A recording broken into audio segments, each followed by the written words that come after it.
సడన్‌గా ఈరోజు నీలోఫర్ టీ తాగాలనిపించింది. రెగ్యులర్‌గా ఆఫీస్‌లోనే తాగుతుండే. బట్ ఈరోజు ఎందుకో నీలోఫర్ టీ టేస్ట్ చేయాలనిపించింది. మా ఆఫీస్‌కి నీలోఫర్ పక్కనే ఉన్న ఎన్ని సార్లు వెళ్ళాలనుకున్నా కుదరలేదు. ఫైనల్లీ ఈరోజు ఎలాగైనా తాగాలి అని ఫిక్స్ అయ్యి నీలోఫర్‌కే వచ్చేసాను. ఇక్కడ రోడ్డు మీదనే కార్లన్నీ పార్క్ చేశారు. ఫుల్ ట్రాఫిక్ ఉంది. ఎందుకంటే నీలోఫర్‌లో ఓన్లీ వాలెట్ పార్కింగ్ మాత్రమే ఉంది. అందుకనే అందరూ రోడ్డు మీద పార్క్ చేశారు. ఇంకా లోపలికి వెళ్ళిపోయాము.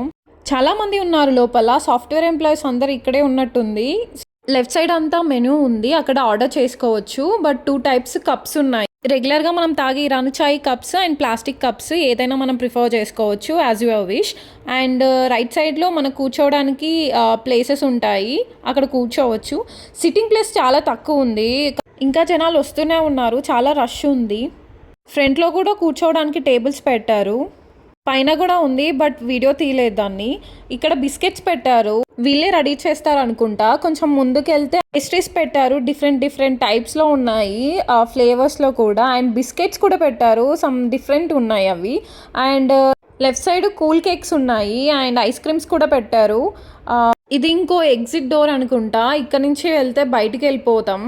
ఇంకా నీలోఫర్ చాయ్ గురించి చెప్పాలంటే అంత గొప్పగా ఏం లేదు టేస్ట్. నార్మల్ ఇరానీ చాయ్ లానే ఉంది. నేను ఒక మస్కా బన్ అండ్ ఒక చాయ్ తీసుకున్నా. నార్మల్గానే ఉంది టేస్ట్. అంత హైప్ ఇచ్చినట్టయితే ఏం లేదు. మనం బయట కూడా తాగొచ్చు సేమ్ టీ.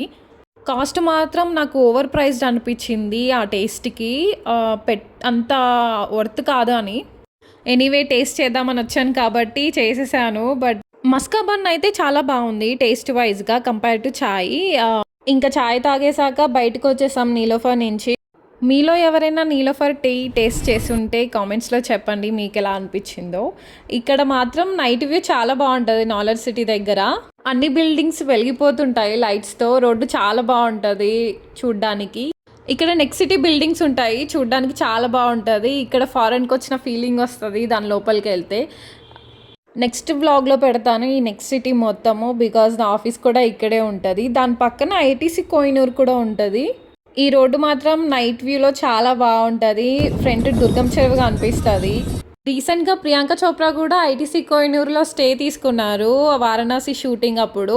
అది తన స్టోరీలో పోస్ట్ చేసింది. మోస్ట్ ఆఫ్ ది విఐపీస్ అందరు ఇక్కడే స్టే తీసుకుంటారు ఐటీసీ కోహినూర్లో. ఇది అంత ఫేమస్.